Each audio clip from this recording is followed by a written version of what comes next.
First trade natin for tonight, grabe 8:30 na. Hindi ako makakita ng magandang iti-trade.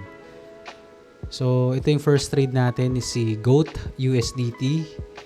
So, inaabangan ko siya na mag-touch dito sa mga price point na to. Doon na ako sa pinaka-worst. Pwede niya kasing i-touch din to eh.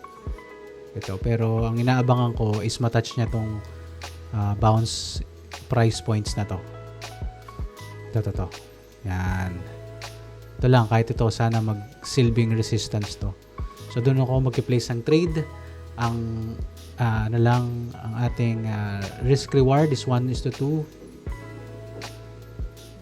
Dahil downtrend naman, siguro to 2.5 ko na.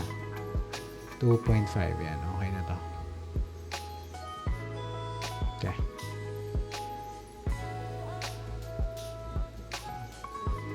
Ganun pa rin, no? $2 pa rin. Hindi pa naman ubos yung ano natin eh. So, in-start ko tong challenge na to ng $78. Kasi yun yung anong tawag ito? Natira na capital natin nung first try natin na mag 100 trades using 1:3 risk-reward ratio. Ngayon, binabaan natin para sana tumaas man lang yung win rate natin. Parang mas maganda ituko na lang muna to. Tutuko na nga lang muna. Yan. Yung profit level, palitan ko. Yan. Open short. Okay. So, place na yung first trade natin. Hahanap pa tayo ng dalawa. Si CRV USDT. So, inaabangan ko siya na mapunta dito sa price point na to. Breakdown na eh. So, sana mang-whip muna siya dito kung saan natin place yung order para makita natin ito. Ito. Yan.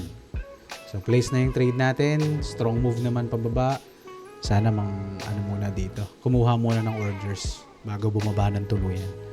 Naka-place na siya. So, hanap pa tayo ng meron na tayong dalawa sa CRV at saka si GOAT.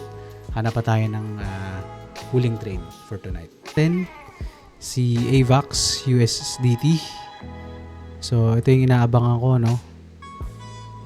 Mukha naman siya magbe-breakdown. Downtrend din. So, inaabangan ko lang tong wave na to. Sana hindi na siya umabot dito.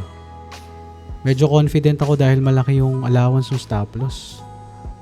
Hindi na kagaya nung sobrang pag 1:3 kasi tas may gusto akong target na price.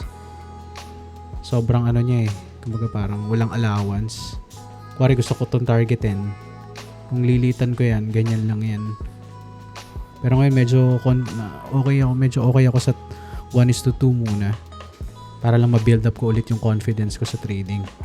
Kasi down yung portfolio. So, yun. Tingnan natin.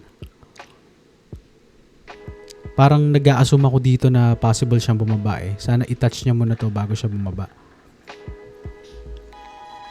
May possible resistances naman eh. Tingnan natin. Okay. Tapos na ang ating trade for Monday, May 19. So bukas tingnan natin yung mga resulta nito. Sana i-hit yung ating mga orders para ma-review natin. Ngayon kasi ang ginawa nating adjustment from the first first 100 trades natin is yung binabaan muna natin yung risk reward.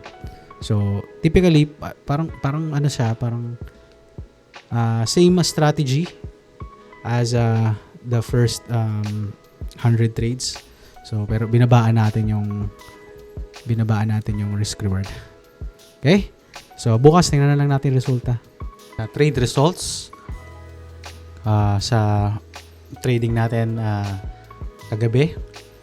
So first trade natin is si GOAT USDT. Ano ba nangyari sa'yo, tol? Talo tayo eh. Down yung portfolio eh. Nangyari.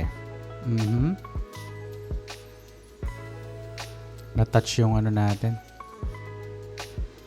Na-stop out tayo kasi nagtuloy-tuloy siya pataas. No? So, talo tayo kay GOAT USDT, sumunod naman kay CRV USDT. Nangyari. Talo din eh. Hindi na tumuloy. Hindi na sila tumuloy pababa.